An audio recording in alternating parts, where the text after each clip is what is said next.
Welcome back to everyone.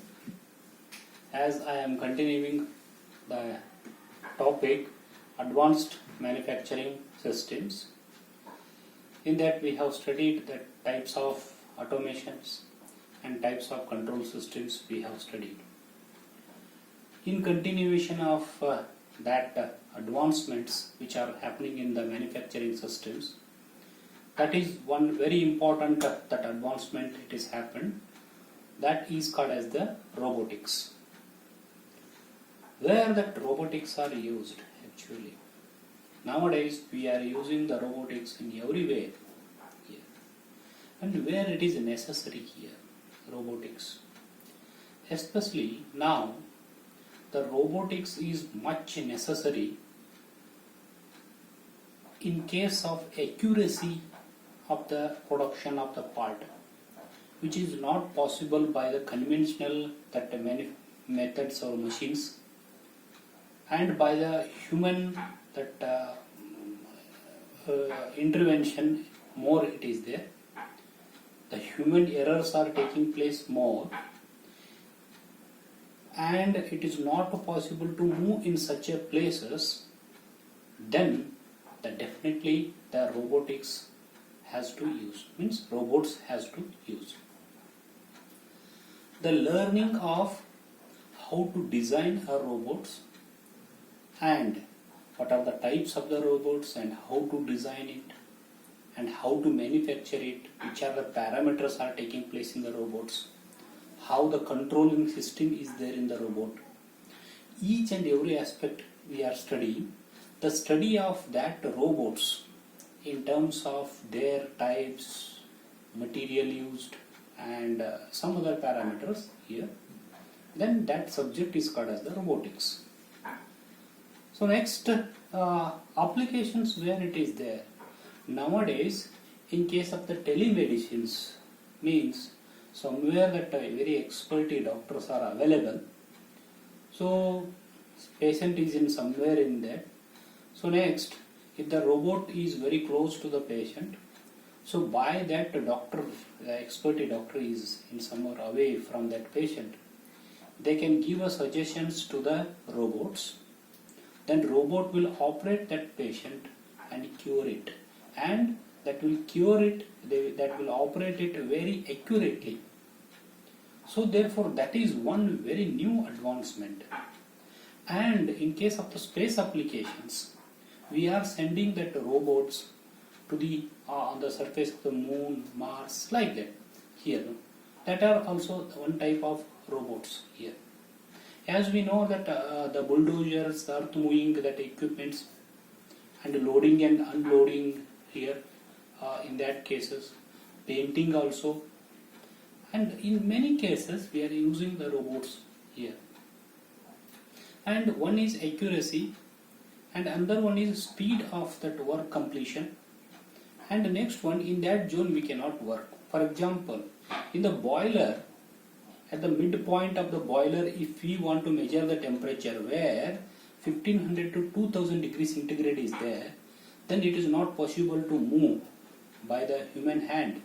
So in that cases, we can make that robot arm, it will hold that sensor, temperature sensor at the middle of the boiler. Then it will send that signals to us like that about the temperature. So therefore the robot nowadays they are using for the hospital purpose, for canteen purpose, for the learning purpose, for the game purpose, like that. Many applications are there. So we can use that robots. Wherever that human intervention, if you want to do the work like a human, not by the human, like a human, if you want to do the work more than the accuracy by the human, then definitely that robots are the choice here. So variety of that robots, and robots for the language, val, arm, like that variety of the robots are there nowadays here. So now that robots, the main anatomy means human anatomy, legs, hands, eyes, nose, like that. Like that robot is also having its own anatomy. The main anatomy of the robot is its arm, wrist, like that, and joints are there. In between these two joints there is a link here. So these are the main dimensions or main anatomy of the robots.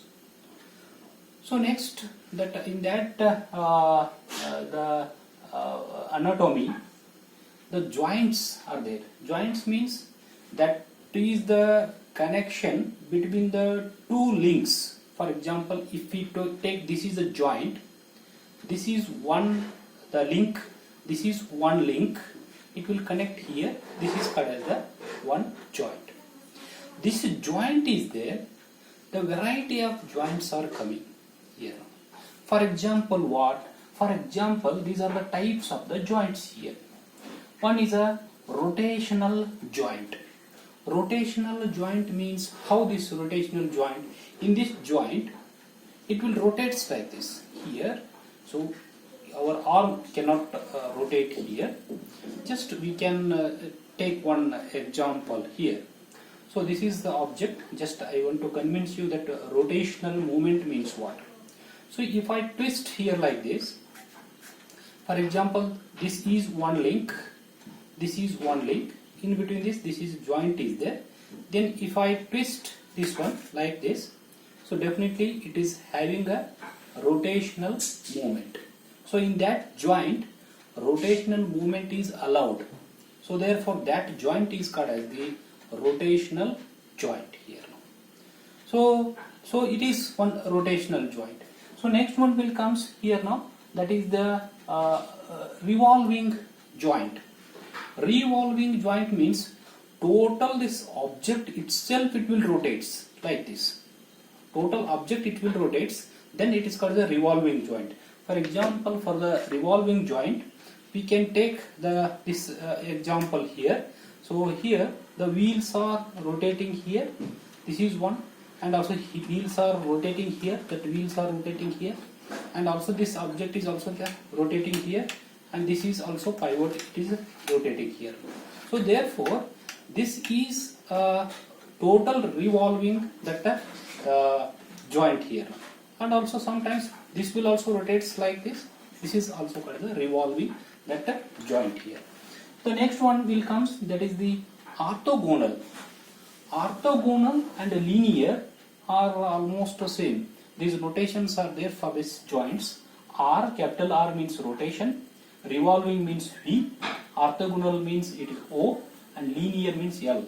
Orthogonal means moment of the links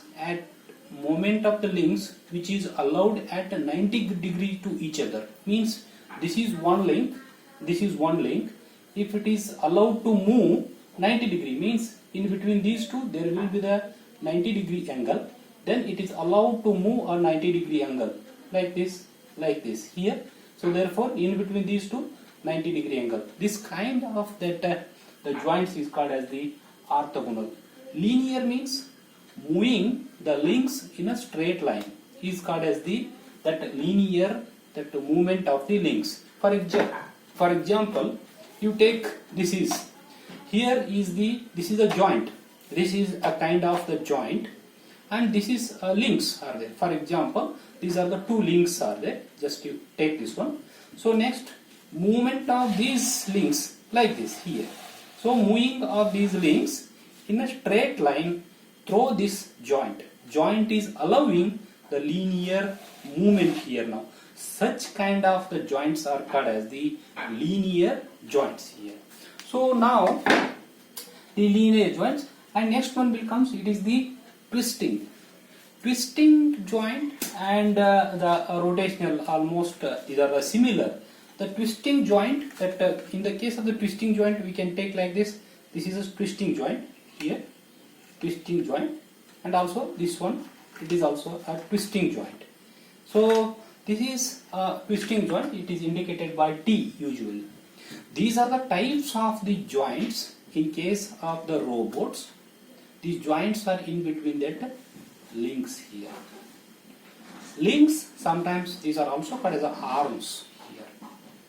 Arms here. So therefore these joints and the links has to be used in case of the robots here. So one, that anatomy, just I have shown here now on anatomy. Usually in case of the robots, there will be the base. On that base there will be the body.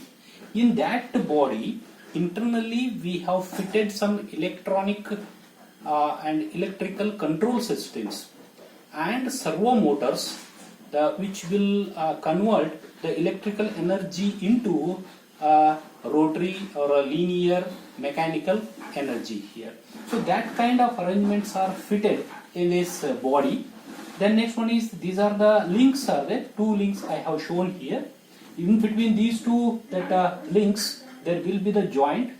Any one of this joint will be taken here. Now at the end of this last link we have the gripper or a wrist. Wrist is this one, gripper means these fingers, grippers. So how to hold this one now? By the grippers, that this object will be held. So to hold this object, this need a force, these things need a force here. Now that force and movements that will be supplied by the servo control motors are there here. That motors will be controlled by the control system which is fitted in the body here now. So likewise we have, this is the anatomy of the robot here now, types of that joints. In the next video lecture we will see that further information, the types of the robots and all. Thank you.